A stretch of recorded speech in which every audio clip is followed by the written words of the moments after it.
மைதா உடலுக்கு நல்லதா இல்லையா? இது ஒரு பெரிய ஒரு கொஸ்டின் எல்லாருக்கிட்டையும் இருக்குது.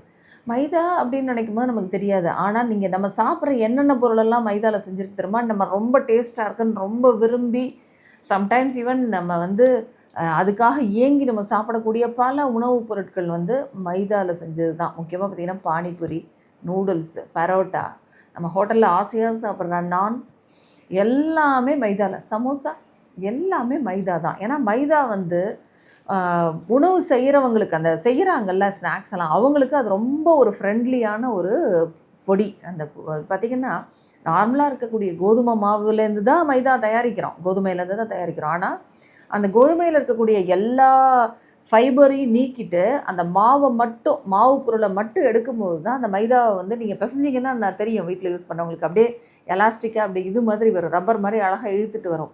ஸோ அந்த மாதிரி தன்மை இருக்கிறதுனால தான் அதுக்கு எல்லா ஸ்நாக்ஸும் செய்கிறப்ப, கேக்கு செய்கிறப்பெல்லாம் அது ரொம்ப ஒரு நல்ல ஒரு பேஸாக அது செயல்படுது.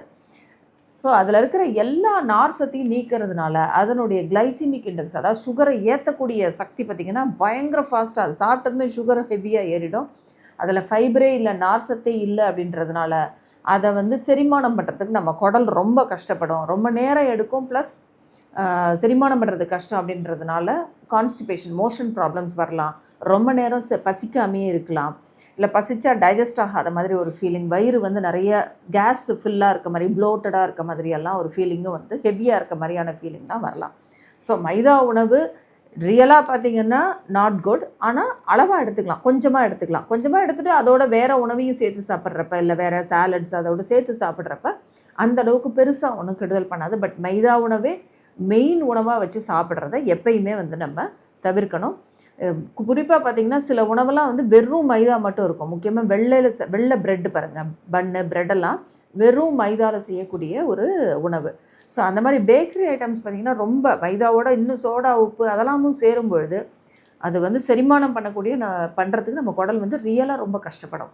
ஸோ அதனால் அந்த உணவுகளை கொஞ்சமாக எடுத்துக்கோங்க.